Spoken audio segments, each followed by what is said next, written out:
또 이렇게 새롭게 직분 또 뭐 다른 교회에서 또 서립사로 또 계신 분도 계실 테고 아마 저희 교회에서 또 성장하셔서 또 신임 서립사로 세워지는 그런 분도 계시리라 생각합니다. 보통 우리가 일반적으로 구분을 할 때 항존직이라는 단어와 임시직이라는 단어를 구분합니다. 교회에서 우리가 흔히 얘기하기를 항존직이라고 불리는 직분들이 있습니다. 혹시 여러분 그 직분이 뭔지 아십니까? 일반적으로 목사, 장로, 권사, 그리고 집사. 여기서 말하는 집사는 우리가 흔히 말하는 안수집사를 이야기하죠. 그래서 일반적으로 목사, 장로, 권사, 집사를 항존직. 그러니까 지금 이 항존직의 본래 의미는 이 의미는 아닙니다. 그러니까 본래 이 항존직의 의미는 주님 오실 때까지 항상 교회가 유지해야 될 직분. 이게 항존직의 의미입니다. 근데 지금 우리에게 느껴지는 항존직이라는 기본적인 개념은 그런 의미보다는 한 번 직분을 받으면 끝까지 쭉 가는 영구직 정도로 이해를 하고 있는 그런 이해가 있지만 본래 이 항존직이라는 개념은 주님 오실 때까지 항상 교회가 유지해야 될 직분, 그게 바로 항존직입니다.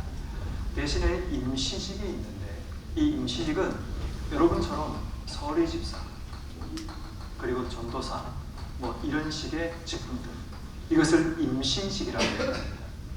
임시직은 뭐냐 하면 1년마다 다시 하나님 앞에 이제 부름받고 결단하는 그런 직책인 거죠. 서리집사라는 이 직책은 1년마다 다시 말해 새롭게 갱신되어야 될 그런 직분이라는 것을 보게 됩니다.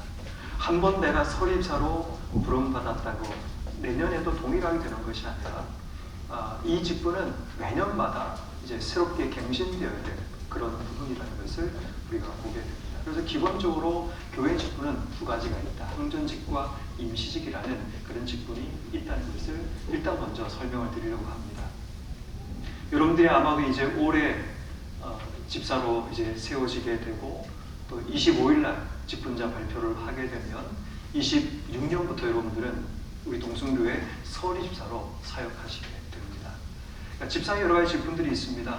뭐 여러 가지 많은 역할들이 있지만 기본적으로는 보통 일반적으로는 교회 여러 가지 사역들을 감당하고 또 구제하는 일, 또 헌금을 또 위한 일에 쓰임 받는다라고 그렇게 헌법은 기록되어 있지만 특별하게 이제 여러분들에게 스스로 나서지 않는 이상 교회가 여러분들에게 어떤 임무를 부여하는 그런 일은 하지 않을 것 같습니다. 중요한 것은 모든 직분 또 모든 주어진 자리에서는 감당해야 될 역할이 있습니다. 성경에 보면 이런 말씀이 있어요. 집사의 직분을 이제 주고 난 이후에 시험해보고 그 사람이 할만하고 또 감당할 만하다 그러면 아마도 이제 안수집사의 직분을 맡기는 그런 부분이 성경 가운데 기록되어 있습니다. 그래서 이제 여러분들은 서리집사의 직분을 잘 감당하시면서 또 기도하고 또 주신 역할과 사명을 잘 감당하심을 통해서 또 더 귀하게 교회 안에서 쓰임받는 그런 시간들이 되었으면 좋겠습니다. 신임 서리집사 교육을 하면서 여러분들에게 어떤 내용을 알려드리는 것이 도움이 될까 생각들을 하다가 머리에도 가장 중요한 것은 교회에 대한 설명을 드리는 것이 가장 좋겠다라는 생각을 해보게 됩니다. 여러분들은 교회가 뭐라고 생각하십니까? 여러분들이 꿈꾸는 교회는 어떤 교회이십니까? 교회는 건물일까요? 사람일까요?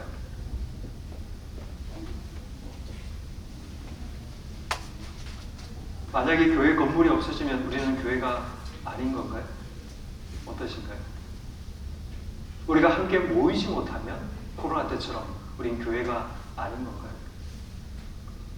교회가 무엇인가에 대한 기본적인 이해가 필요하고 그 이후에 우린 교회에 대한 꿈을 꾸어야 합니다. 그런데 교회에 대한 기본적인 이해와 정의가 잘못되면 꿈이 잘못되거나 꿈이 잘못된 방향으로 가는 일들이 일어나게 됩니다. 그러니까 지금까지 한국교회가 성도들에게 성경적인 교회가 무엇인가를 제대로 가르치지 못했다라는 생각을 해보게 됩니다. 그러다 보니까 우리는 사람들이 말하는 교회에 대한 기본적인 이해를 가지고 교회는 이러하다라고 생각하고, 혹은 세상이 우리에게 정의해주는 교회는 이러이러해야 된다는 그 생각을 가지고 교회를 이해해 왔습니다. 그러다 보니까 문제가 뭔가 하면, 우리가 교회인데 우리가 정말 교회로서의 그 기본적인 역할과 사명을 감당하고 있는지, 우리가 교회인데 교회가 감당해야 될 사역이, 또 교회가 감당해야 될 역할이, 우리의 기본적인 정체성이, 이런 부분이 정확하게 이해되지 않은 채로 신앙생활이 계속 반복되기 시작합니다. 그러는 가운데 여러분들이 항전직이 되고, 또 교회에서 중직을 감당하는 일이 일어나다 보니까 교회가 뭔가를 알지 못하니까 마치 내가 일하는 직장의 계급과 체계를 가지고 교회 안에서 들이대는 경우들이 일어나게 되고, 마치 정치판처럼 내 목소리를 내고 신뢰를 얻고 인기를 얻고 사람들의 존중을 받고, 이런 식의 기본적인 등급이나 생각들을 가지고 교회를 이해하는 그런 일들이 일어나게 됩니다. 그러다 보니까 교회가 결국 사람들의 집단이 될 수밖에 없고, 사교 모임이나 정치 집단으로 변질되는 그런 일들이 일어나게 됩니다. 그래서 오늘 여러분들에게, 물론 제가 오늘 이 짧은 시간을 가지고 교회를 다 얘기한다는 것은 불가능합니다. 그렇지만 제가 이해하고 있는 교회의 기본적인 범위 안에서 여러분들에게 조금 쉽게, 그리고 핵심적인 내용들만 조금 설명을 하려고 합니다. 보통 교회를 생각하려고 하면, 물론 신약과 구약에서는 교회에 대한 기본적인 이해가 조금 다를 수 있습니다. 그렇지만 오늘 제가 설명드릴 내용은 딱 끝나고 나면 여러분 머릿속에 딱 박힐 겁니다.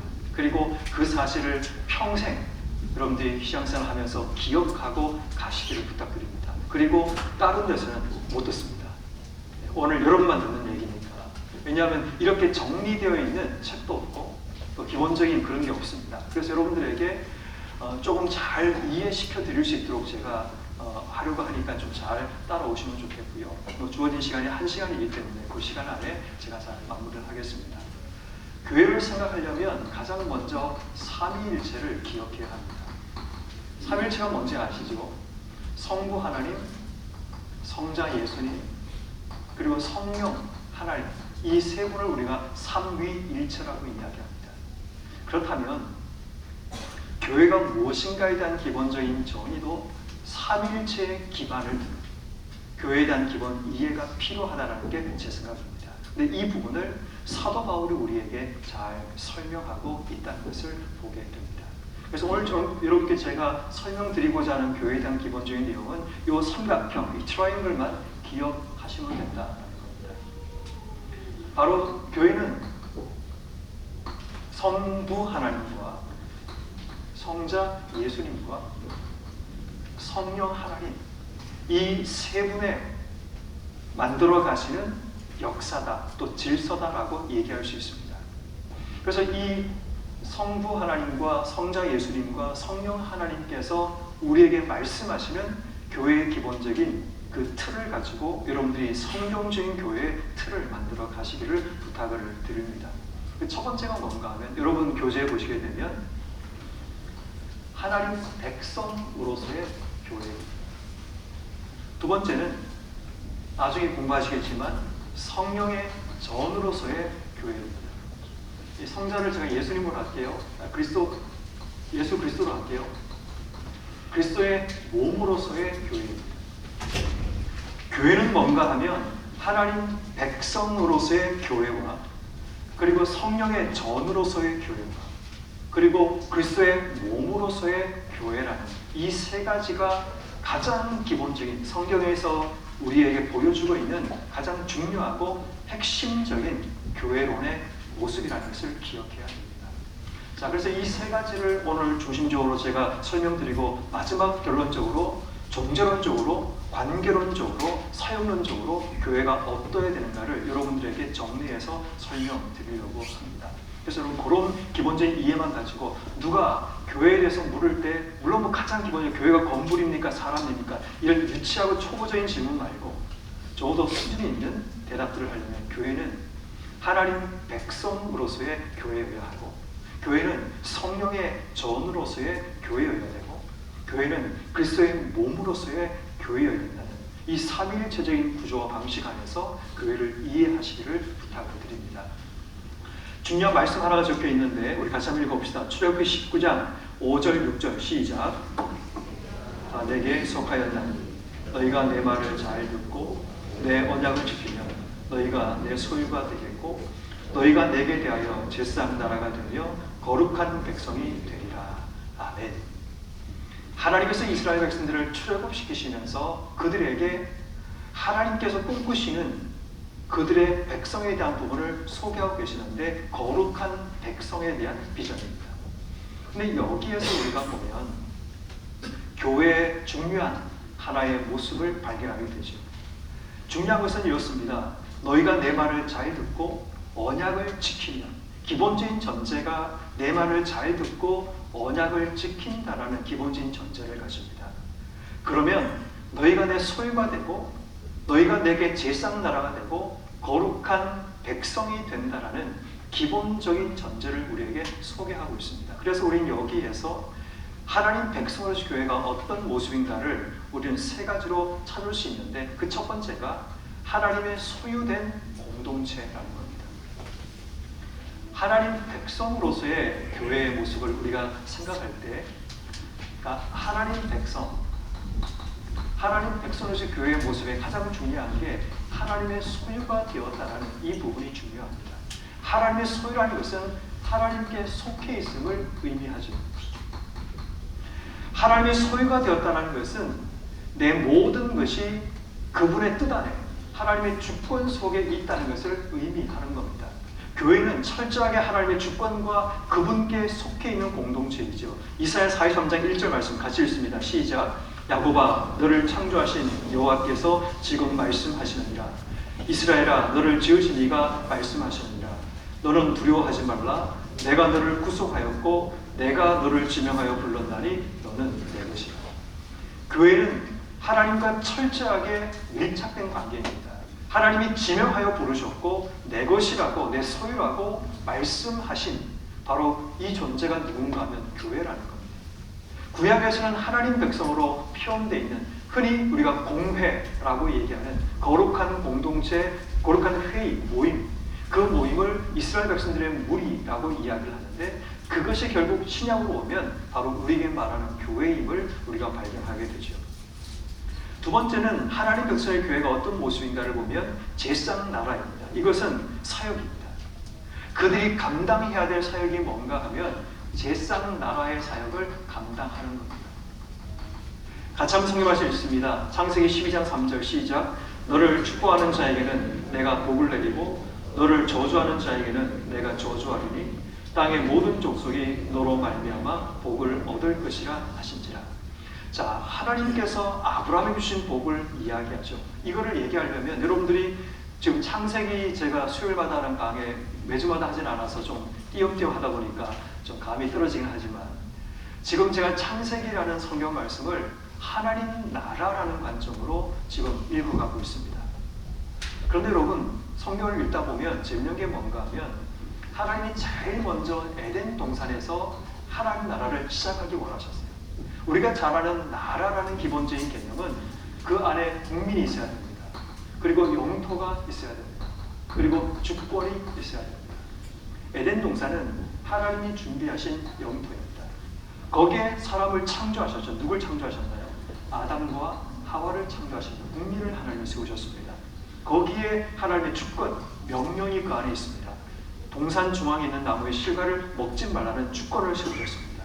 그런데 문제가 뭔가 하면 하나님 백성이었던 아담과 하와가 그 하나님의 주권에 도전하고 하나님 명령을 거부하는 일이 벌어집니다. 하나님이 처음 만드셨던 하나님 나라가 무너지는 그런 일이 일어나게 됩니다. 그리고 흩어지게 되죠. 그러고 난 뒤에 사람들이 점점 많아지는 그 이후에 죄로 인해 노아 홍수의 사건이 일어나게 됩니다. 그리고 하나님께서는 노아와 그의 가족들을 구원하시면서 새로운 하나님의 나라를 그 땅 속에 세우기를 원하셨죠.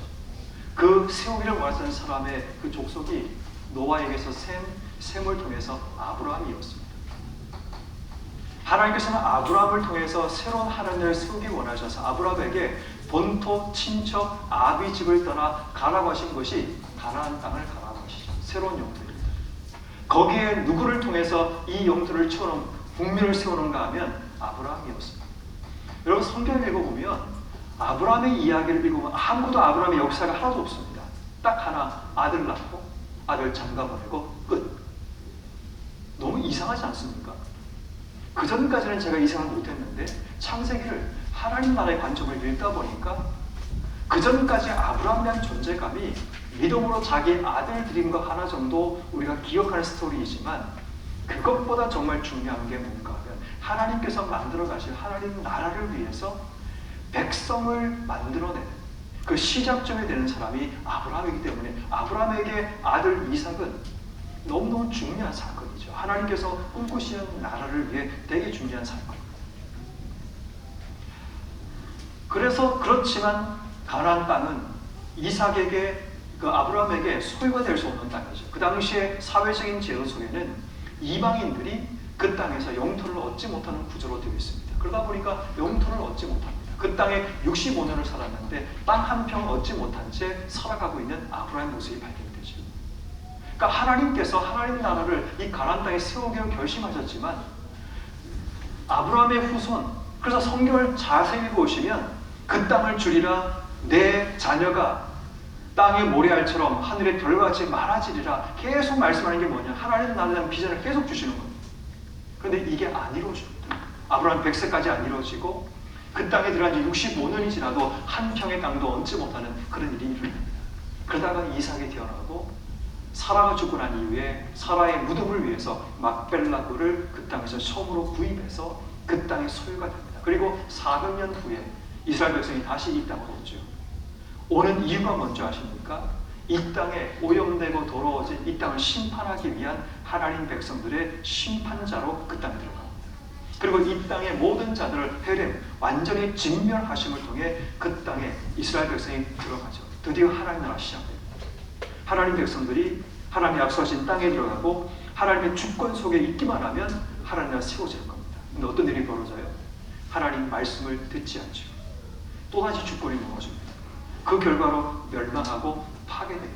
그런 일들이 계속 성경에 반복돼요. 그리고 예수님께서 오셔서 이제는 하나님 나라를 어디에 세우시는가 하면 너희 안에 하나님 나라가 있다고 말씀하시면서 하나님 나라에 대한 새로운 개념을 우리에게 설명하시는 내용이 성경에 기록되어 있습니다.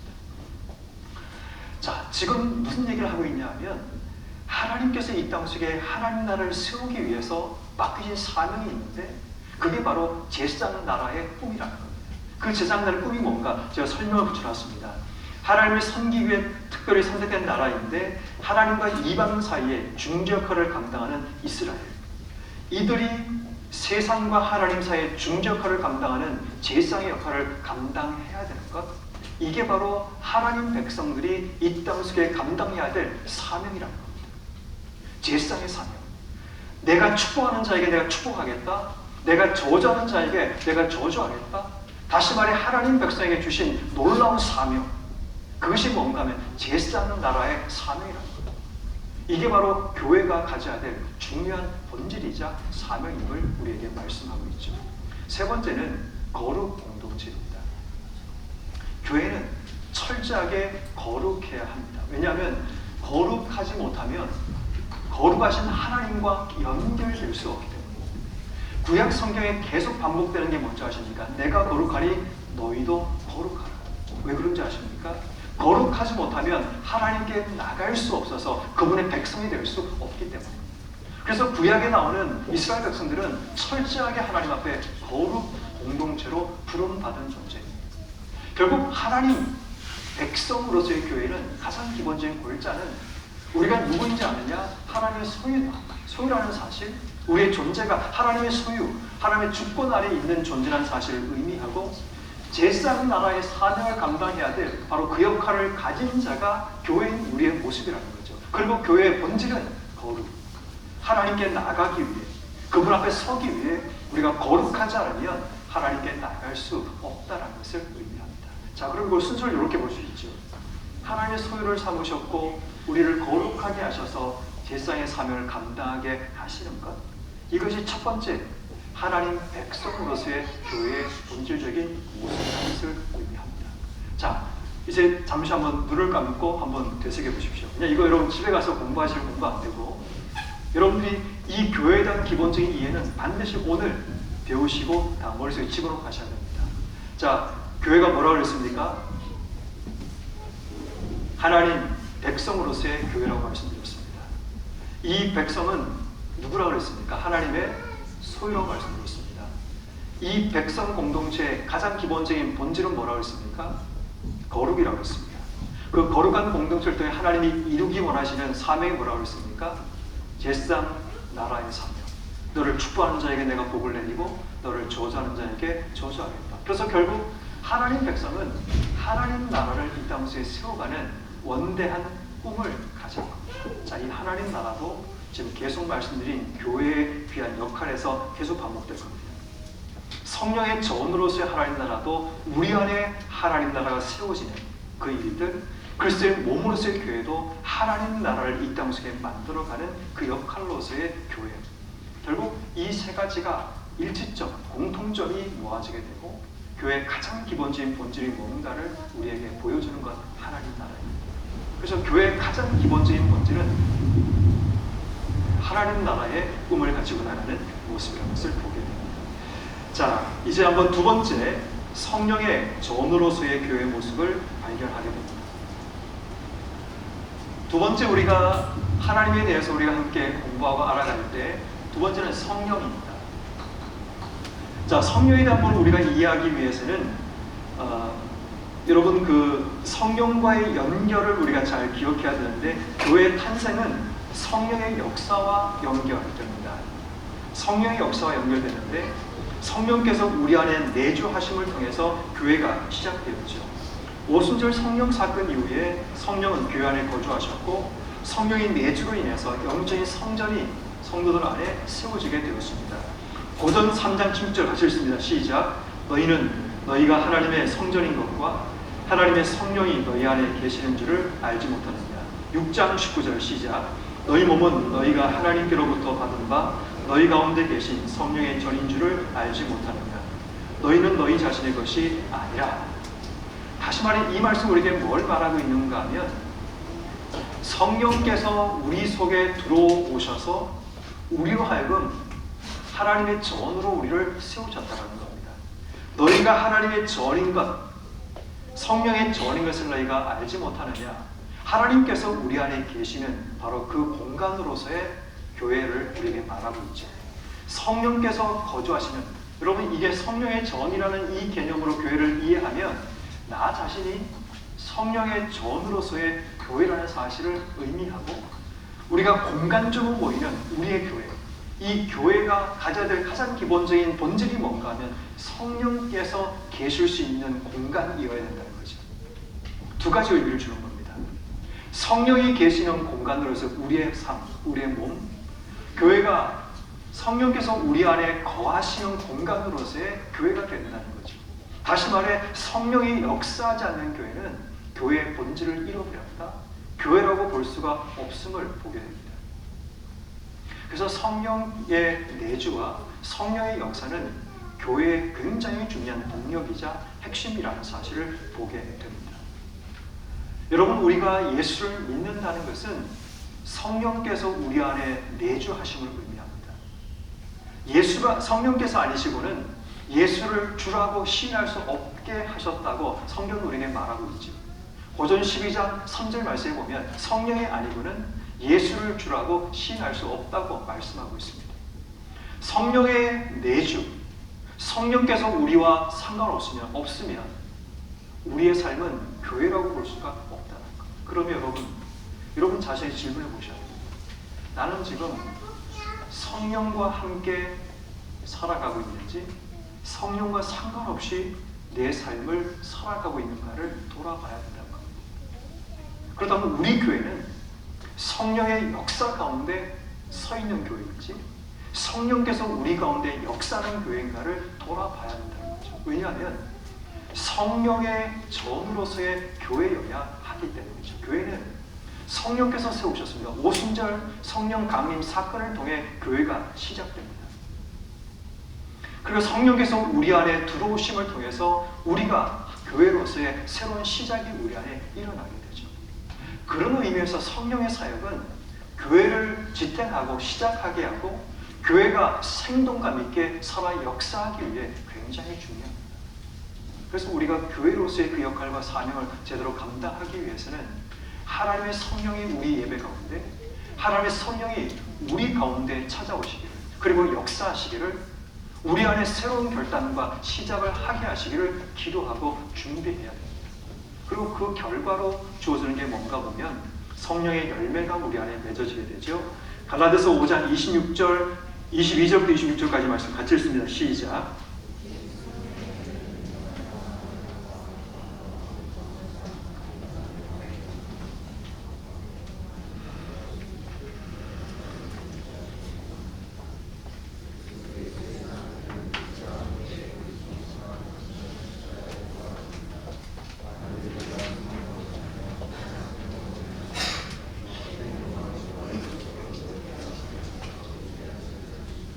여기 갈라디아서 5장 25절이 우리 오래 주신 하나님 말씀이죠. 가로 이요. 갈라디아서 5장 25절 성령으로 살면 성령으로 행하지. 결국 우리가 성령으로 살면 당연히 성령의 행동들이 우리의 선생에 나타나게 된다는 것을 의미하는 겁니다. 성령의 9가지 열매는 내 속에 성령께서 계심을 통해 자연스럽게 맺어지는 열매입니다. 열매를 억지로 만들어내려고 해서 열매 만들어진 것이 아니라 자연스럽게 내 안에 생명이 있을 때, 성령께서 계실 때 내 안에 사랑과 희락과 화평과 온유와 절제와 절제와 양성과 충성과 그 열매들이 우리 속에 맺어지게 되는 겁니다. 다시 말해 내 속에 성령이 거하고 있다라는 그 흔적들을 우리 안에 찾아내야 됩니다. 이것은 다시 말해 내 안에 이 성령의 흔적들을 찾아야 되고 우리 교회 안에 이 성령의 흔적들을 찾아야 된다는 겁니다. 교회가 어떠한가를 보려면 우리 안에 하나님의 사랑이 있는지, 하나님의 즐거움, 희락이 우리 속에 있는지, 화평이 있는지, 인내가 있는지, 자비가 있는지, 온유가 있는지, 절제가 있는지, 오래 참음이 있는지 돌아봐야 된다는 겁니다.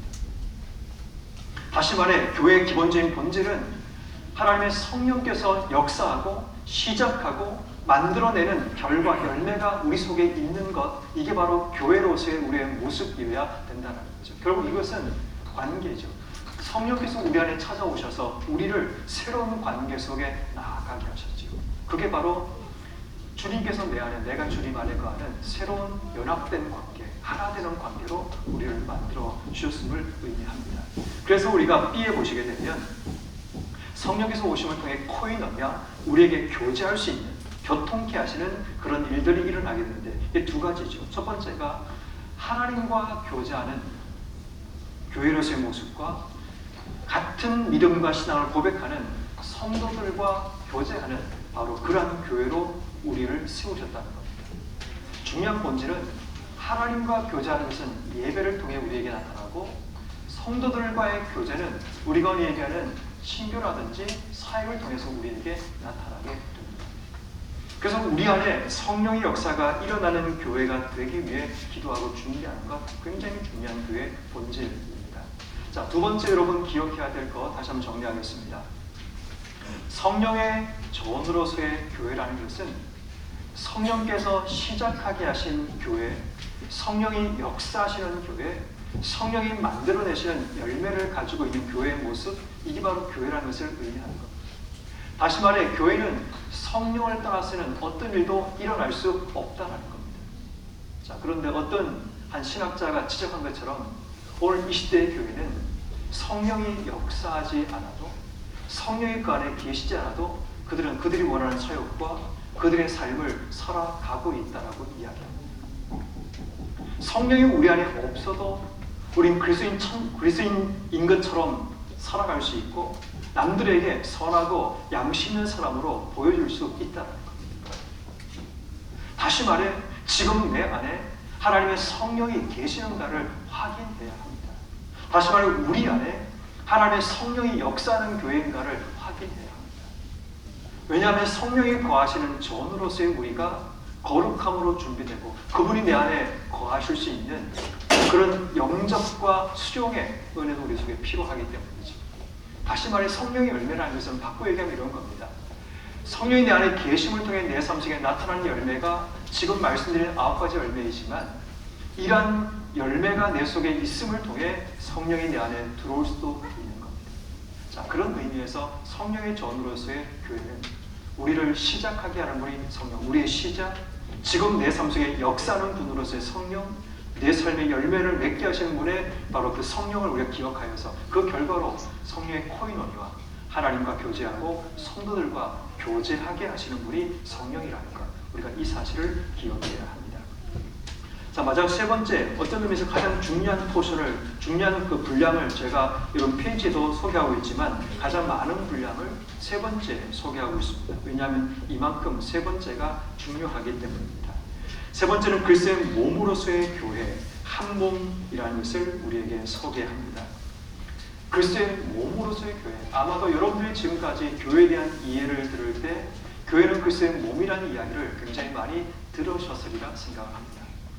교회는 당연히 그리스도와 연결되어 있는 몸이라는 것, 다시 말해 한 몸 공동체가 교회라는 것을 분명하게 우리에게 소개하고 있습니다. 그래서 이 교회의 가장 중요한 원리가 무엇인가를 보면 같이 한번 읽어봅시다. 그리스도의 몸으로서의 교회, 시작.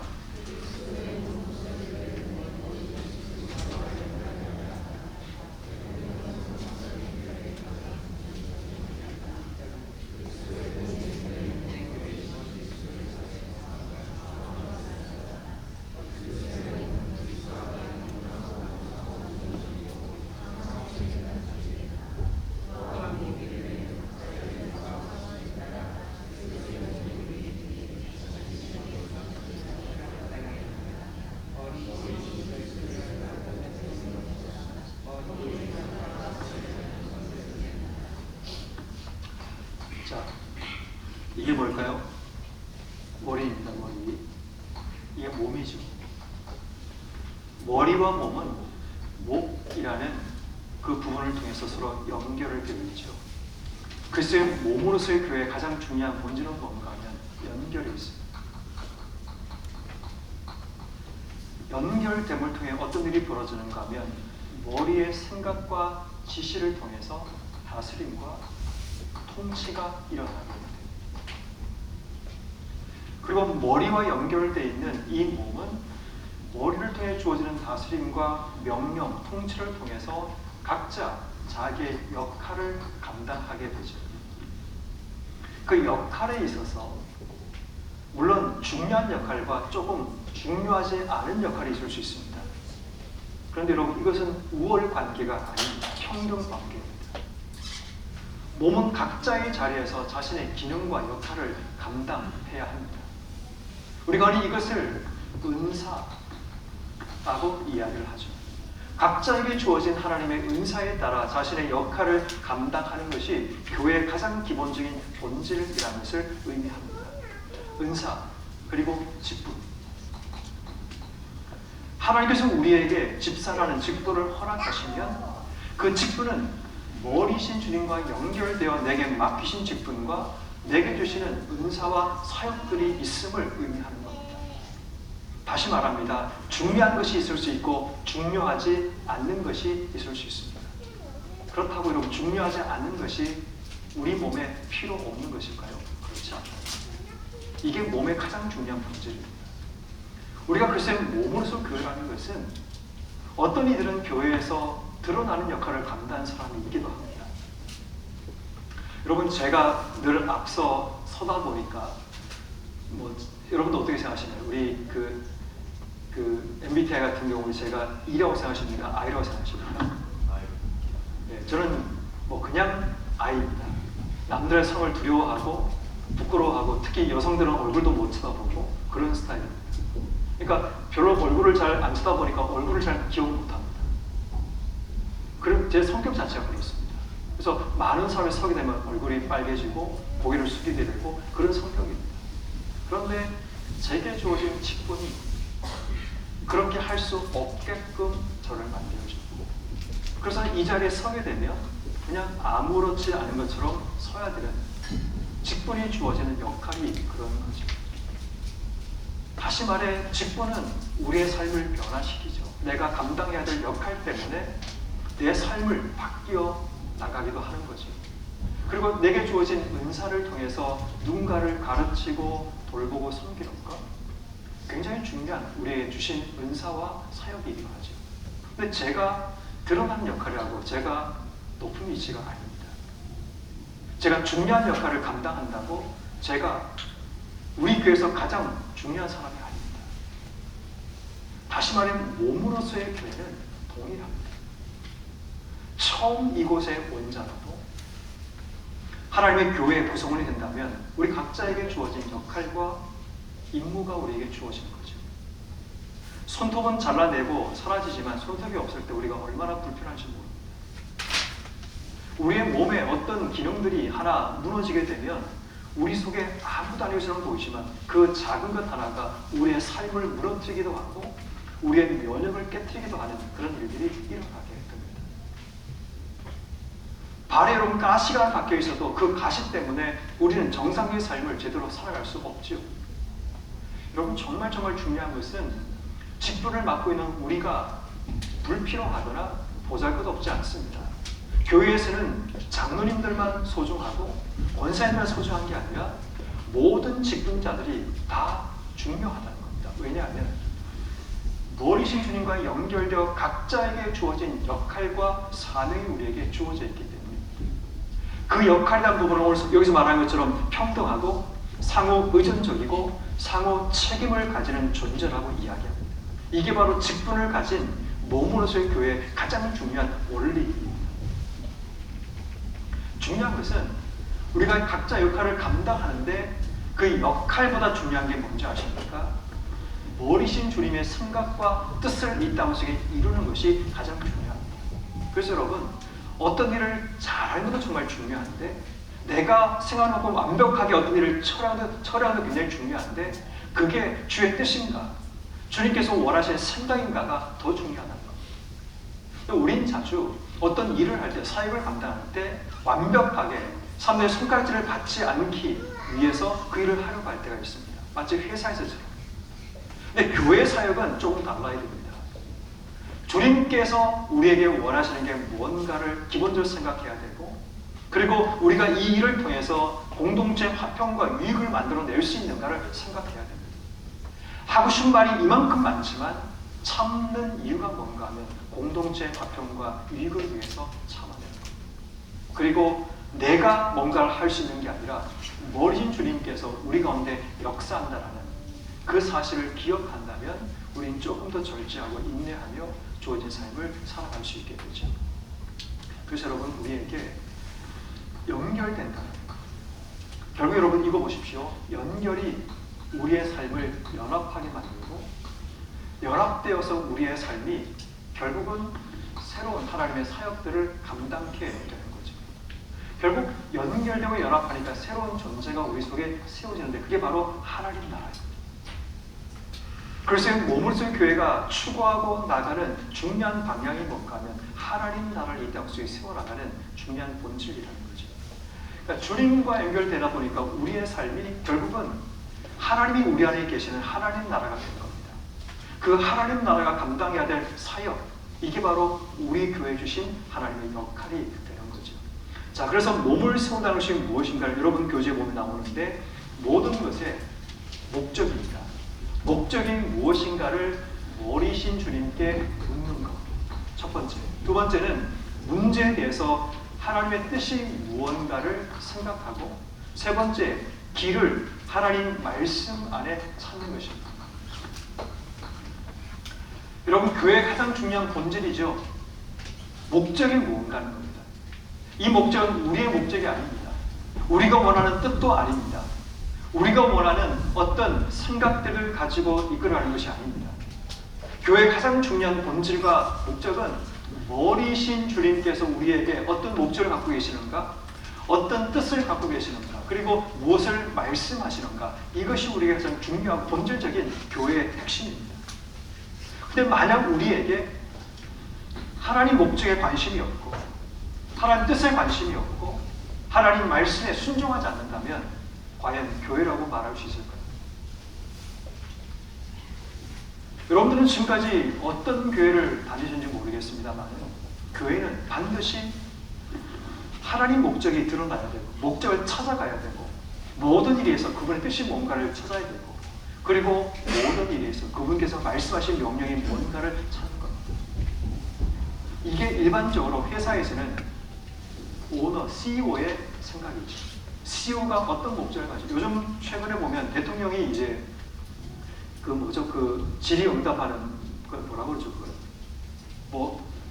그 부처들 다 모아가지고 갑자기 질문하잖아요. 그 많은 걸 다 읽고 딱 핵심적으로 질문하는데 오늘도 이제 그걸 보니까 어느 부서에 딱 질문했는데 대답을 못하는 거죠. 못하고 이제 다른 얘기를 하니까 왜 다른 얘기를 하냐고. 핵심이 그게 아니지 않습니까?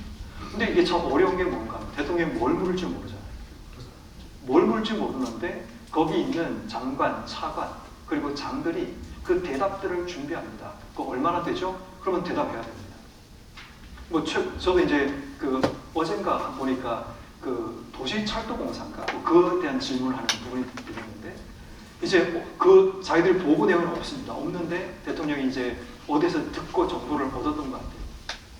지금 계속 이제 우리가 그 열차 수량이 지금 부족해가지고 계속 주문을 하던데 문제는 그 만드는 회사가 계속 지연을 하고 있는 거죠. 그러니까 그 사실을 듣고 와서 질문하는 겁니다. 지금 수주를 얼마나 했고 못 받은 수량이 얼마나 되고 앞으로 지금 받아야 될 게 얼마나 되는지 거기에 얼마의 예산이 들어갔고 선수금으로 얼마를 줬는지 묻는 겁니다. 그래서 이제 그 질문을 대답하는 거죠. 지금 첫 번째 1차 수주에서는 얼마를 냈고 그것이 가격이 얼마나 되고 우리가 선수금으로 70%를 줬다고 얘기하니까 왜 70%를 주냐고 그렇게 질문하는 겁니다. 그러니까 지금까지 관례를 그렇게 했다 그러니까 어느 사회에서 그런 게 있냐고 막 따지기 시작하니까 이제 말을 못하는 거죠. 막 그러면서 이제 서로 막 얘기를 하는 장면이 나오는 거죠. 중요한 것은 국가를 이끌어가는 CEO 같은 대통령이 어떤 목적을 가지고 있는가. 그리고 난 뒤에 문제가 있으면 이거 시정 조치하라고 다음에 보고하라고 목적을 이야기합니다. 뜻을 얘기하고 바꿔버리죠. 그리고 그 말을 옆에 있는 모든 보좌관들과 국무총리와 모든 사람들이 다 그 말을 따라서 새롭게 다음 회의까지 뭔가 만들어 와야 되는 그런 일이 일어나죠. 여러분 중요한 겁니다. 이런 되게 중요합니다. 지금 하나님께서 우리에게 목적이 있어서 교회를 세우셨고 우리에게 어떤 역할을 맡기신 겁니다. 근데 문제는 하나님 목적 없이 내가 그 자리에 장으로 앉아있다고 내 생각과 목적 따라 어떤 일을 하고 있는 것은 굉장히 문제가 되는 거죠. 왜 내가 이 자리에 있어야 되는지 그 이유를 잊지 않아야지 우리가 절제가 됩니다. 그 사실을 잊어버리면 그 자리에서 실수합니다. 그리고 범죄합니다. 잘못된 길을 갑니다. 여러분 늘 기억하시는 목사인 저도 늘 제가 왜 이 자리에 있어야 되는가를 기억하고 하나님께 묻습니다. 왜냐하면 그렇지 않으면 자주 우리의 삶을 실수하고 넘어질 수 있는 가능성이 굉장히 많기 때문인 거죠. 그래서 늘 언제나 우리는 교회로서 우리가 하나님 목적이 뭔가를 기억하고 그분의 뜻이 뭔가를 묻고 그분의 명령, 말씀 안에서 길을 찾고 답을 찾는 것. 근데 이게 신앙인 거죠. 이게 신앙의 본질과 똑같습니다. 여러분 삶에 어려움이 생깁니다. 문제가 생깁니다. 그러면 여러분 그 문제를 보지 말고 문제를 주신 하나님 목적을 찾는 것이 신앙의 가장 기본이죠. 그렇지 않습니까? 지금 여러분 삶에 생각도 못하는 상실의 문제, 실패의 문제가 찾아왔습니다. 그러면 상실을 보지 말고 실패를 보지 말고 상실과 실패를 주신 하나님 목적이 뭔가를 찾는 게 신앙의 본질 아닙니까? 그리고 이걸 통해서 우리에게 말씀하신 주의 뜻이 뭔가를 찾아내는 게 본질 아닙니까? 그리고 여기에서 하나님이 우리에게 어떻게 이 문제를 풀어가기를 원하시는지 그분의 말씀과 명령을 찾는 것이 신앙의 본질 아닌가 하는 겁니다. 이게 가장 기본적인 신앙의 핵심입니다. 이것이 교회로 이어져야 됩니다. 근데 문제는 각 개인들이 우리의 삶이 이렇게 살지 못하다 보니까 우리가 함께 모인 교회도 똑같습니다. 이렇게 살지 못합니다. 자꾸만 내 목적이 중요하고 내 뜻이 중요하고 내 말과 내 명령이 중요한 것이 됩니다. 어떤 자리, 직분이 주어지면 마치 그게 내가 누군가를 군림하는 자리처럼 착각합니다. 그렇지 않습니다. 아까 처음에 말씀드렸잖아요. 교회는 그리스도의 몸이라고요. 몸은 중요할 수 있고 드러날 수 있지만 그게 높은 위치가 아니라고 말씀드렸습니다. 모두가 평등하게 각자의 주어진 역할만 제대로 감당하면 됩니다. 그리고 잊지 말 중에 한 가지가 뭐냐면 이 사람도 그리스도의 몸을 위해서 일하고 있다는 것. 이해하지 못해요. 우린 자주 착각하지요. 내 생각에서 내가 손의 입장에서 발을 향해 공격합니다. 아니 발은 지금 뭐 하는 거냐고, 제대로 뛰지도 못하고 어떻게 그렇게 하냐고 불평하고 원망합니다. 그런데 여러분 아십니까? 발도 자기 입장에서는 최선을 다해 지금 몸을 위해서 일하고 있다. 제가 교회에서 보면 가장 안타까운 게 그겁니다. 모든 분들이 다 교회를 위해서 일하고 있습니다. 집사님도, 권사님도, 장로님도, 그리고 그냥 평범한 평신도들도 교회를 사랑하고 교회를 위해서 애쓰고 함께하고 있습니다. 그런데 문제는 내 입장에서 저 사람을 바라보다 보니까 이해가 안 되는 거죠. 아니 어떻게 저분이 저럴 수 있지? 라고 얘기하는 겁니다. 여러분 우리는 내 입장에서 바라보면 안 됩니다. 지금 이 사람도 다른 직분을 가진 이 사람도 각자의 자리에서 그 역할을 감당하고 있다는 사실을 우리가 인정하는 그 시작점에서 교회는 세워져야 합니다. 그게 만약에 안 세워지면 교회는 불신 공동체가 됩니다. 어떻게 목사 그럴 수 있냐고, 장로 그럴 수 있냐고, 어떻게 권사 그럴 수 있냐고, 우린 늘 비판하는 입장에 서는 자가 됩니다. 여러분 우리가 실수하지 말을 중요한 한 가지는 내가 그 자리에 설 때까지는 절대로 비판하고 불평하기보다 기도하는 게 필요합니다. 왜냐하면 우리는 공동체를 만들어 가는 자이죠. 다시 말합니다. 우리에게 하나님의 목적과 그분의 뜻과 그분의 명령에 순종할 자세가 되어 있으면 서로 다른 뜻과 다른 목적은 아무런 의미가 없습니다. 왜냐하면 우리의 모든 각자의 목적이 다 있는데 이 목적이 결국 어디로 모아지는가 하면 주님의 목적으로 이어지기 때문인 거죠. 교회가 왜 다투는지 아십니까? 왜 갈등하는 줄 아십니까? 각자의 목적과 뜻에 따라 교회가 나가기 때문인 거죠. 우리의 방향은 딱 한 가지입니다. 머리이신 주님께서 우리에게 무슨 목적이 있는지, 무슨 뜻이 있는지, 무엇을 말씀하는가 여기만 집중하게 되면 싸울 일이 없습니다. 왜냐하면 모든 시작과 모든 과정은 이분의 목적과 뜻에 따라 가야 되기 때문인 거죠. 그게 교회이기 때문인 거예요. 근데 이분의 뜻과 목적이 사라져 어느 순간 목소리 큰 사람의 목소리가 이 땅속에 드러나거나 힘이 있고 사회적인 권세를 지닌 사람의 목소리가 커지는 순간 결국 교회는 교회가 아닌 쌍적인 집단이 되고 많은 일들이 일어나게 되는 겁니다. 여러분 기억하셔야 됩니다. 지금 제가 말씀드린 몸을 세운다는 것이 목적과 뜻과 말씀 안에서 세워져야 되는 건데 이것이 우리의 생각이 아닙니다. 내 지식과 경험이 아닙니다.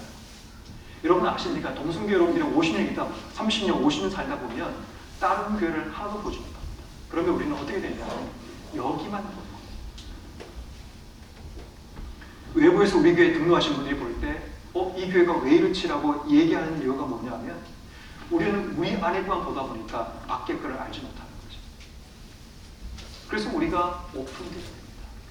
하나님께서 우리에게 뭘 말씀하는가에 대해서 열려 있어야 됩니다. 그래서 우리가 받아들이고 결국 결론은 하나님이 우리에게 무엇을 말씀하시는가.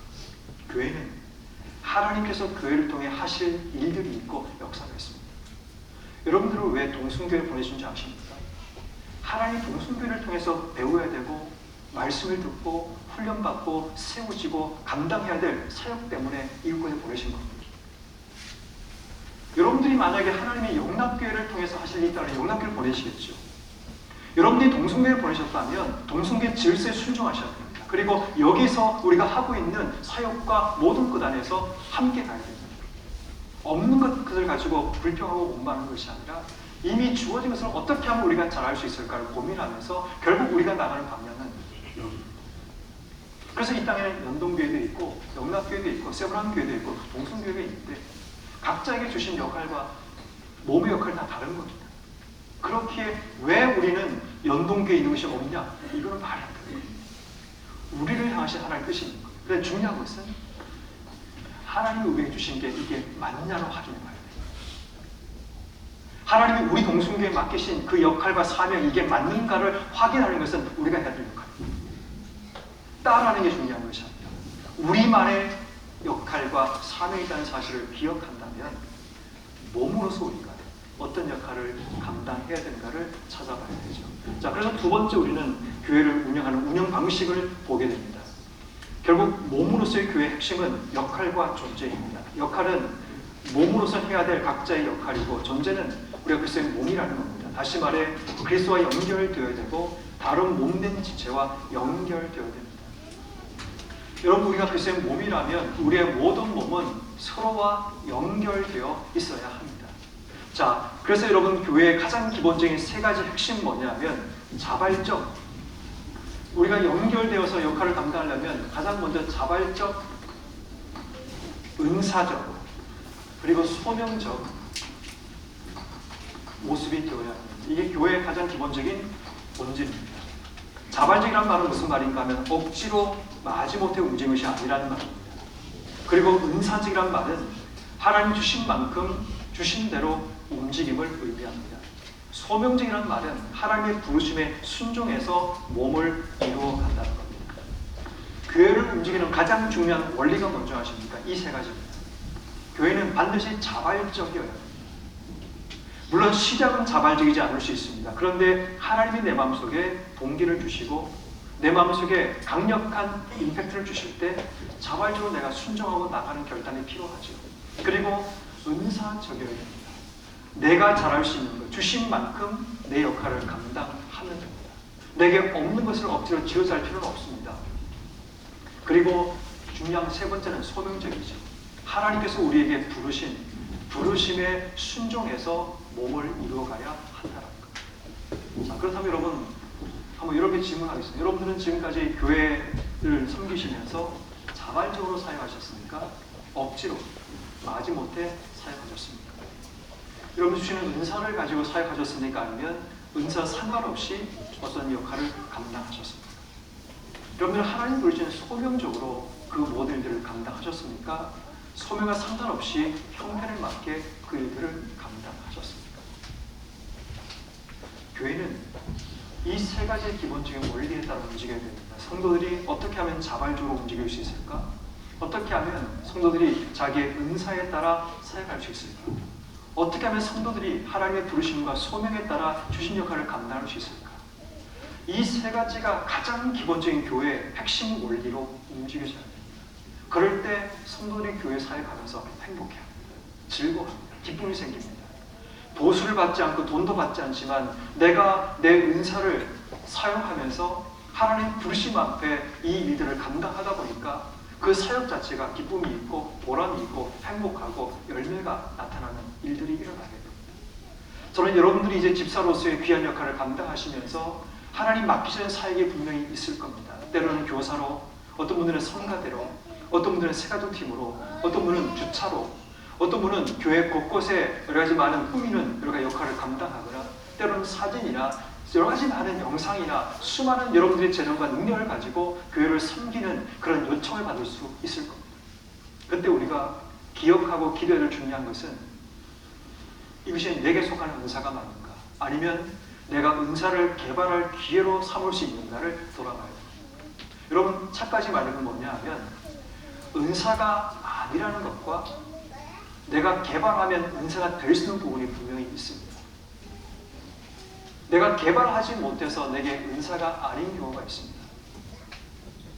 저는 연예가수 중독 때문에 중학교 3학년 때 가스 중독 때문에 기억력을 완전히 잃어버렸습니다. 그러니까 순간 기억력을 잃어버린 거죠.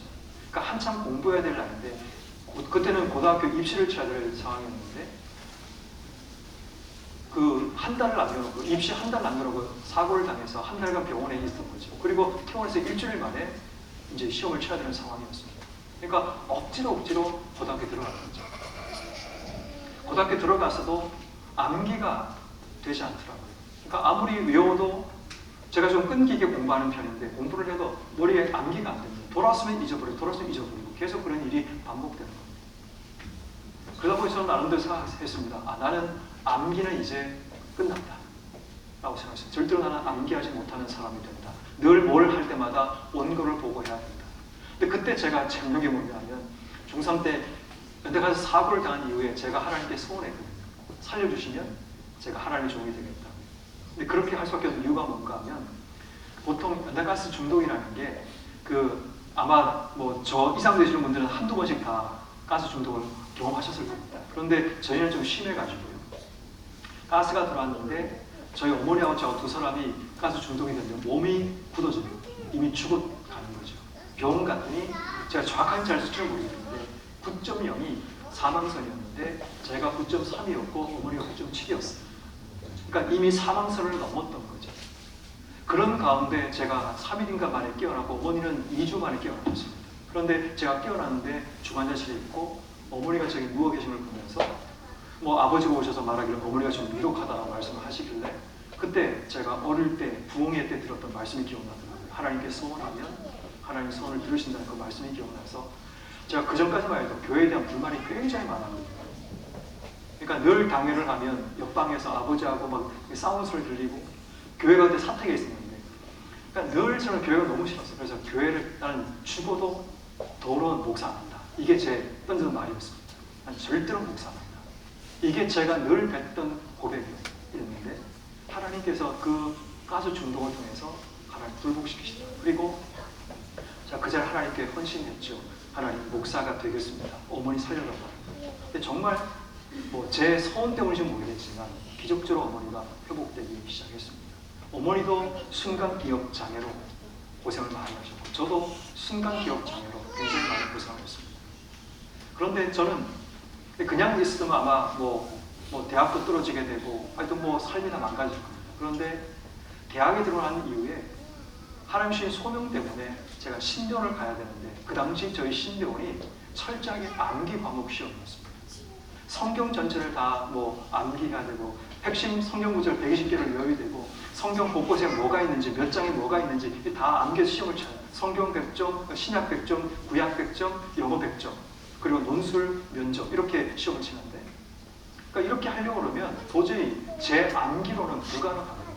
그래서 제가 결심을 했습니다. 어떻게 고민하다가 대학교 4학년 때 1월, 2월 달을 방학 기간에 제가 큰 결심을 했습니다. 그리고 제가 하나님께 이제 협박을 했죠. 신대원 시험 딱 한 번 칠 텐데 한 번 쳐서 떨어지면 저 목사 안 합니다. 딱 그렇게 하나님께 협박을 했습니다. 왜냐하면 저는 소원했기 때문에 순종해야 되잖아요. 그런데 안 되면 누구 탓? 내 탓은 아니에요. 저분이 탓이에요. 그래서 하나님께 제가 그렇게 얘기했습니다. 제가 딱 한 번 준비합니다. 대신에 목숨 걸고 공부하겠습니다.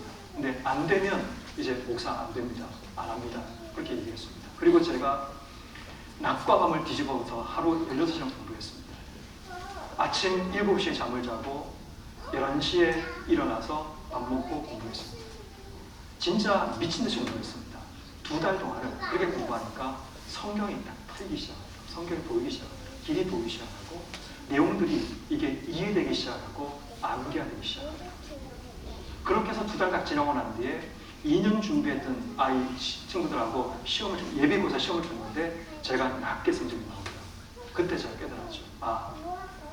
암기라는 이 부분이 물론 내가 질병 때문에 망가졌지만 충분히 내가 노력하고 애쓰고 더 나아가서 하나님 내게 은혜를 주시니까 이게 가능하다 깨닫게 되죠. 그러다가 제가 신경 들어가고 난 뒤에 지금처럼 제가 설교 원고를 암기해서 하지 못했습니다. 그러다가 우리 코로나 기간 때 성들이 교회를 나오지 못하는 그런 상황이 일어나면서 제 마음속에 그런 마음이 들더라고요. 목사님 내가 성들에게 어떻게 하면 조금 더 목사와 당신들을 생각하고 있고 노력하고 있다는 사실을 보여줄 수 있을까 고민을 하다가 그러면 내가 설교 원고를 100% 암기를 하자. 성들이 오지 못하게 영상을 보는데 그때 내가 원고를 보고 있는 것은 부끄럽다 생각이 들어가지고 그때 제가 결심을 했습니다. 원고를 내가 100% 암기해서 영상 보고 예배드리는 성도들에게 내가 말씀을 전해야지. 그때부터 떠듬떠듬하지만 그때부터 설교 원고를 암기하기 시작했고 지금까지 이어지게 됩니다. 그러니까 암기력에 능력이 있어 그런 건 아니고 암기를 못하는 사람이었는데 하나님이 저에게 은혜를 주셨고 또 암기할 수 있는 또 그럴 수 있는 또 결단도 주셔서 그 일이 가능하게 된 거죠. 결국 은사라는 것은 처음부터 주어진 경우도 있지만 개발을 했더니 이것이 내게 능력이 되는 경우도 있게 됩니다. 그래서 여러분들의 은사도 마찬가지입니다. 지금 나에게는 은사가 없다고 생각했는데 내가 배우지 못하고 내 스스로를 개발하지 못해서 주어진 결과일 수 있다는 겁니다. 저 같은 경우는 모든 걸 다 조금씩 할 수 있습니다. 근데 잘하는 게 하나도 없습니다. 그 이유가 제대로 배운 적이 없고요. 근데 그 결정의 이유가 뭔가 하면 왼손잡이라는 이유가 때문입니다. 여러분 우리나라의 모든 시스템과 조직 자체가 오른손잡이로 되는 거 아시죠? 악기를 칠 때도 왼손잡이 기타가 나오지 않았습니다. 제가 처음 기타 배울 때만 해도 오른손잡이 기타가 다 되어 있고 군에 가도 총을 쏠 때 오른손잡이로 딱 맞춰져 있습니다. 그러니까 이게 안 되는 거죠. 총을 쏘도 왼손잡이니까 저는 이건가요? 지금 하도 이제 헷갈려가지고 저 어릴 때부터 왼손잡이인데 왼손을 하면 혼이 났습니다. 그러다 보니까 왼손에 뭔가를 쥐어넣고 오른손으로 밥을 먹고 글자를 쓰다 보니까 지금은 오른손으로 글자 쓰고 다 합니다. 그러나 운동할 때나 이건 다 왼손으로 합니다. 탁구를 치든 뭘 다 왼손으로 합니다. 근데 군에 갔더니 사회적인 시스템 속에서는 다 오른손잡이입니다. 그러니까 할 수가 없더라고요. 노력해도 잘 안 되더라고요. 총 쏘는 건 됐는데 악기를 연주하고 베이스 기타를 치려고 그러면 저는 이 손이 더 빠른데 이 손은 잘 안 돼요. 그러니까 이런 부분에 한계가 있는 부분이 있습니다. 그런데 개발하니까 양손을 쓰게 되는 그런 일들이 일어납니다. 대신에 잘하지 못합니다. 피아노 대충 칩니다. 대충 치는데 제대로 배우지 못해가지고 대충 코드 부분을 치는데 제대로 치지 못합니다. 그러니까 등등 여러분 우리의 삶에도 개발하고 훈련하면 되는 부분이 있다는 거죠. 이게 은사적이라는 겁니다. 근데 이것보다 더 중요한 게 뭐냐면 소명입니다. 하나님이 우리를 이 사역으로 이 일을 위해서 부르셨느냐라는 거죠. 이게 소명적인 겁니다. 다시 말해 우리가 그리스도의 몸을 구성하고 세워나가는 가장 중요한 본질은 뭔가 하면 소명과 은사와 자발적인 이 세 가지가 우리 안에 뿌리내려 있어야 된다는 겁니다. 그래야지만 그리스도의 몸된 교회를 온전히 세워나갈 수 있다는 겁니다. 그래서 여러분께 제가 부탁드리고 싶은 것은 여러분들이 동순교회를 섬기고 사역하는 동안 늘 기본적인 부분이 하나님이 이 사역에 나를 부르시는가, 내게 이 일을 할 수 있는 은사가 있고 배울 만한 용기가 있는가, 그리고 내가 이 일에 기쁨으로 감사함으로 이 일을 할 수 있는가, 이것이 여러분들의 사역과 모든 섬김의 자리에 가장 핵심적인 요소가 되어야 된다는 거죠. 자, 세 번째는 목적입니다. 그래서 몸된 교회가 왜 필요한가? 목적이 뭔가 하면 몸으로서의 교회의 목표 뒤에 있는 하나님 나라의 실현입니다. 그러니까 하나님 나라의 실현, 하나님 나라를 꿈꾸기 때문에 우리가 이 일을 하는 거죠. 랄프 네이버라는 목사님이 글쎄 몸이라는 책을 썼는데 이분이 이런 얘기를 하죠. 교회가 글쎄 몸을 이루어야 될 목적이 하나님 나라의 꿈 때문이고 그것을 위해 유기체적으로 연결되어 있는 몸 구조인 교회가 되어야 된다라고 이야기를 합니다. 같이 읽읍시다. 하나님 나라를 시작. 하나님 없으신가요? 예, 하나님 나라를 실현하기 위해 그리스도의 몸인 교회는 역동적으로 움직여야 하는데 그 이유는 주님이 부탁하신 지상 명령 즉 복음 전파를 통해 그리스도의 몸을 확장하기 위함입니다. 그것은 그리스도의 다스림 즉 교회의 머리이신 그리스도가 온 땅을 다스리게 하는 것입니다. 몸인 교회가 없이 하나님 나라도 이 땅에 존재할 수 없고 그리스도의 몸을 세운다는 것은 예수님이 가지셨던 선교에 대한 DNA를 이식받는 것, 결국 그것이 하나님 나라의 비전입니다. 결국 모든 교회 DNA 선교입니다. 선교가 먼저 하십니까? 예배가 없는 곳에 예배를 세우는 게 선교이고요. 주님이 주인 되지 못하는 곳에 주님이 주인 되게 만드는 것이 선교입니다. 교회의 목적은 모든 일을 할 때마다 선교인가를 물어봐야 됩니다. 여러분 선교에서 친교를 합니다. 윷놀이를 합니다. 윷놀이를 하는데 여기에 선교의 목적이 들어가야 됩니다. 교회에서는 야외 예배를 합니다. 선교의 목적이 들어가야 됩니다. 어르신들 꼭 구경하는 사역을 합니다. 선교의 목적이 들어가야 됩니다. 그런데 지금 교회들이 하고 있는 모든 사역들 가운데 선교가 끊어져 있는 너무 많은 사역들이 있다는 거죠. 다시 말해 윷놀이를 하는데 선교의 목적은 뭐예요? 어떤 의미에서 그동안 나오지 못했던 사람들을 그 자리로 초대해가지고 함께 성도의 교제 속에 이끌어내는 게 선교의 목적으로 이 일을 하는 겁니다. 야외도 마찬가지입니다. 그리고 뭐 꽃놀이 가도 마찬가지입니다. 그 모든 일에 우리가 이거 왜 하는가에 대한 이유를 한 번은 묻고 시작해야 됩니다. 선교입니다. 하나님 복음 전하기 위함입니다. 이것이 무너지고 우리끼리 재미를 누리고 우리끼리 즐거워하는 일을 하게 되면 결국 교회는 사교 공동체로 올라가고 교회의 본질은 하나님 나라를 세워나가는 선교의 목적이 있어요. 그게 바로 하나님 나라의 꿈 때문이라는 거죠. 여러분 꼭 기억하셔야 됩니다. 우리가 어떤 사역을 하든 어떤 자리이든 간에 이것이 하나님 복음을 전하는 힘이 되는가? 우리가 이번에 성탄 추리를 하나 만들면서 이게 왜 필요한가? 물으면서 선교의 목적 때문이다. 지나가는 사람들이 교회 안에 세워진 이 성탄 추리를 보고 예수님의 오심을 기억하게 만드는 그 목적, 성탄 추리를 만들어야 됩니다. 그리고 내년도에는 된다면 마로네 공원에다가 좀 더 거대하게 우리가 세워서 이 땅에 오신 예수님을 보여주는 역할을 감당하자. 목적이 선교여야 됩니다. 우리가 예를 들어 뭘 한다. 왜 우리가 이걸 해야 되지? 목적이 선교여야 됩니다. 하나님 나라가 확장될 수 있는가? 이게 없이 하다 보면 처음에는 그냥 넘어가지만 점점 시간이 지나면 나도 모르는 사이에 우리의 목적이 들어가고 우리의 계획이 들어가기 시작합니다. 그러는 순간 교회는 변질되고 타락의 길을 걸어가게 됩니다. 다시 말합니다. 목적이 분명한가? 하나님의 뜻인가? 하나님의 말씀, 명령이 이 아래 있는가? 이것이 여러분들 모든 결정의 우선순위가 되어야 됩니다. 이런 개인적도 마찬가지입니다. 저도 개인적으로 여러 가지 일들을 당하면서 하나님께 묻습니다. 왜 나에게 이런 일을 행하시는지 하나님 목적이 뭔가를 알려주십시오. 그리고 이 일을 통해 내가 뭘 배우기 원하고 주의 뜻이 뭔가를 깨닫게 해주십시오. 주의 명령이라면 내가 순종하게 하십시오.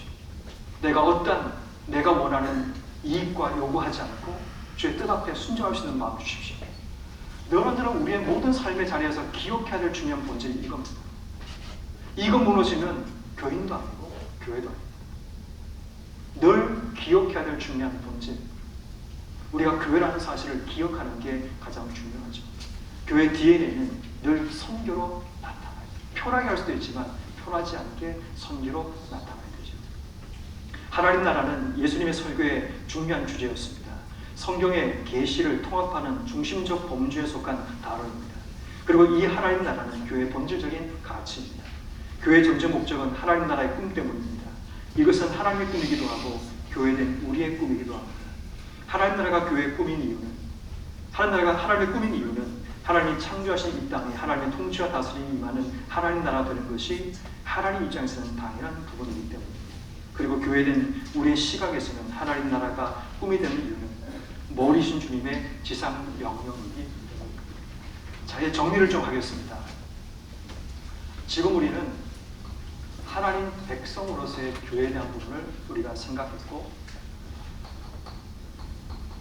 성령의 전으로서의 교회에 대한 부분을 생각했고 그리고 그리스도의 몸으로서의 교회를 생각했습니다.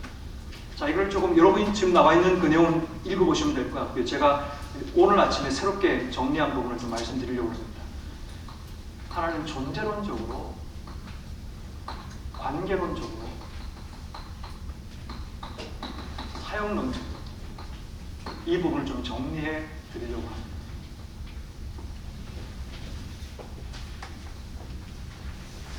하나님 백성으로서의 교회의 존재론적인 중요한 부분은 우리가 하나님의 소유라는 것. 내가 하나님의 소유라는 것이 교회의 가장 기본적인 목적입니다. 우리가 그것을 위해서 바둥되지 않는다는 거죠. 우리가 하나님의 소유라면 그것을 소유하신 하나님의 주권 속에 우리의 삶이 있다는 사실, 이게 우리의 존재적인 가장 중요한 가치이고 본질이라는 겁니다.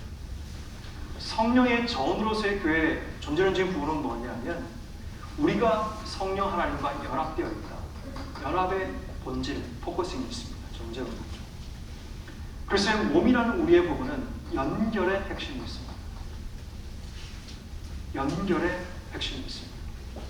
결국 연결이라는 것은 그리스도와 내가 연결되는 부분을 생각하는 건데 지금 갑자기 떠오르는 생각, 여기에 요거 하나 하겠습니다. 여기 영접으로 하나 하겠습니다. 하나님 백성으로서의 교회에 하나님께서 그들을 하나님 백성의 자리로 초대합니다. 내가 너희를 구속하였으니까 너희가 내 백성이 되리라고 그들을 초대하고 영접하십니다.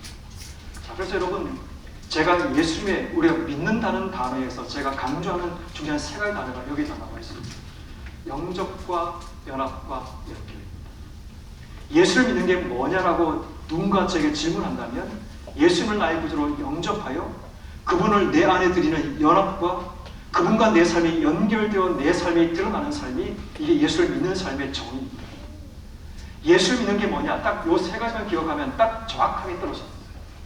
예수를 믿는다는 것은 영접하고 연합하고 연결되는 삶입니다. 문제는 영접했는데 연합되지 못하는 사람이 있는가? 연합되었는데 내 삶에 연결된 삶의 모습이 드러나지 않는 경우가 나타납니다.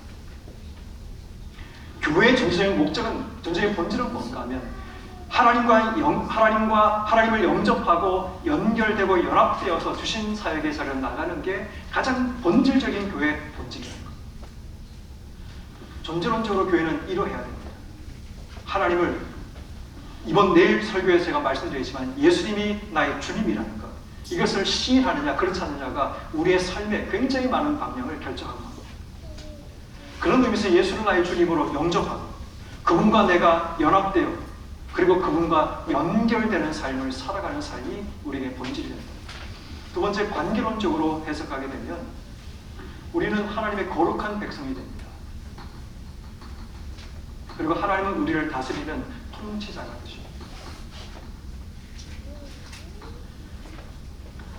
성령의 전으로서 우리는 그가 내 안에 계시고 내가 그 안에 거하게 됩니다. 우리의 관계론적으로 그가 내 안에 내가 그 안에 있는 새로운 관계가 우리에게 형성되겠죠. 세 번째는 한 몸. 연결된 우리의 삶은 나라는 존재는 열매이신 주님을 통해서 내가 어떤 나무인가를 드러나게 되는 거죠. 내가 주님과 한 몸이 되었기 때문에 내 열매는 그분께서 원하시는 열매밖에 나타날 수가 없다는 게 본질인 겁니다. 내가 사과나무라면 당연히 내 삶에는 사과나무 열매가 맺어져야 되죠. 왜? 한 몸이기 때문에. 이게 관계론적으로 굉장히 중요합니다. 여러분, 우리는 누구인가를 기억해야 돼요. 내가 하나님 백성이고 내가 그분이 내 안에 계시는 성전이라는 사실, 그리고 내가 그분과 한 몸이 되는 한 몸이라는 사실, 이 사실을 기억하고 주님과의 관계를 다시 한번 정립할 필요가 있다는 거죠. 이게 무너지면 결국 우리가 교회에 대한 본질이 무너지는 겁니다. 여러분들이 누구냐 물으면 이 세 가지, 내가 하나님의 거룩한 백성이고 그분의 거룩한 성전이고 내가 그래서 한 몸 된 존재라는 사실을 기억해야 되죠. 그리고 우리에게 사역이 있습니다. 하나님 백성에게는 제사장 나라의 사명을 주셨습니다. 세상을 축복하고 그들을 하나님께로 이끌어내는 제사장 나라의 사명이 그들에게 있습니다. 너를 축복한 자에게 내가 축복하고 너를 내가 저주하는 자에게 내가 저주하리라는 하나님 말씀이 주어져서 하나님과 세상 사이에 중보자 역할을 감당하는 제사장 나라의 사명, 이게 바로 하나님 백성의 사명임을 보게 되죠. 두 번째는 성령의 전으로서 교회인 우리는 코이노니아 사역입니다. 교제입니다. 우리는 하나님과 교제하고 또 성도들과 교제하면서 우리의 삶 속에 열매를 맺어야 되죠. 교제와 열매가 내 삶 속에 나타나는 것이 우리가 교회로서 해야 될 사역론적인 부분이라고 볼 수 있죠. 그리고 그래서 몸으로서 교회인 우리는 하나님 나라의 확장입니다. 몸이라면 몸이 성장하는 것이 하나님의 확장입니다. 몸이 건강해지고 근육 생기고 이런 부분입니다. 저 최근에 달리기를 합니다. 러닝을 합니다. 지금은 추워가지고 뛸 수가 없어가지고 그냥 목욕실 제 방에서 뜁니다. 그냥 벽 붙들고 뜁니다. 한 30분 땀 흘리게 뜁니다. 근데 여러분, 제가 제 몸에 변화가 일어나는 게 뭔지 아십니까? 남들은 보지 못하는 왕자가 눈에 보인다는 겁니다. 남들이 보지 못하는 제 눈에만 보이는 왕자가 제 배에 있다는 거죠. 왜냐하면 계속 뛰다 보니까 제 몸에 자연스러운 변화들이 일어나면서, 그렇다고 선명하지 않습니다. 제 아내한테 보여주면 보인다고 그럽니다. 아내와 저만 보이는 거죠. 남들은 보지 못하는 그런 부분. 그러니까 중요한 것은 변화가 일어나죠. 몸의 성장과 몸의 근육이 생겨나고 몸에 균형 잡힌 몸이 만들어질 수 있는 겁니다. 결국 여러분, 우리가 하나님 나라를 세워간다는 것, 결국 교회라는 것은 바로 이 기본적인 존재론적으로, 관계론적으로, 사역론적으로 우리의 모습에 이 모습이 나타나야 된다. 이것만 여러분 기억하시면 누가 뭐라 그래도 교회에 대해서는 제대로 이해하고 있는 부분입니다. 삼위일체적으로 교회는 하나님의 백성으로서의 교회, 성령의 전으로서의 교회, 그리스도의 몸으로서의 교회, 우리가 존재론적으로 어떠해야 되는지, 관계론적으로 어떠해야 되는지, 사명 혹은 사역적으로 어떠해야 되는지를 딱 이 그래프 하나를 여러분들이 정리하시면 좋겠습니다. 그래서 여러분들이 우리 동성교 안에서 이제 계속적으로 집사 집권을 감당하고 또 시간이 지나면 또 권사, 안수입사, 또 장로가 되셔서 또 여러 가지 많은 더 큰 일들을 감당하실 때 늘 머릿속에 잊지 말아야 돼요. 아마도 여러분들이 오늘 이 시간이 지나면 누구도 여러분들에게 교회가 무엇인가를 설명한 사람이 많지 않을 수 있습니다. 꼭 여러분 기억하셔서 교회인 우리가 어떤 존재였는지, 어떤 관계 속에 살아있는지, 어떤 사역을 감당해야 되는지 이 표 하나로 여러분들이 정리할 수 있다면 아마도 여러분들의 만들어가는 교회는 아름다울 거라고 저는 확신합니다. 저도 부족하지만 이런 교회 만들어가기를 꿈꾸고 기도하고 있습니다.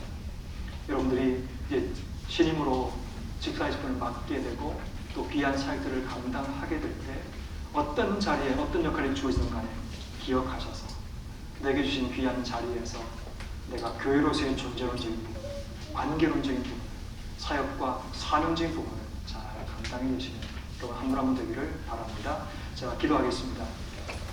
참주신 하나님 아버지, 오늘을 감사합니다. 우리가 교회인데 어떤 교회인가를 알지 못한 채 살아왔습니다.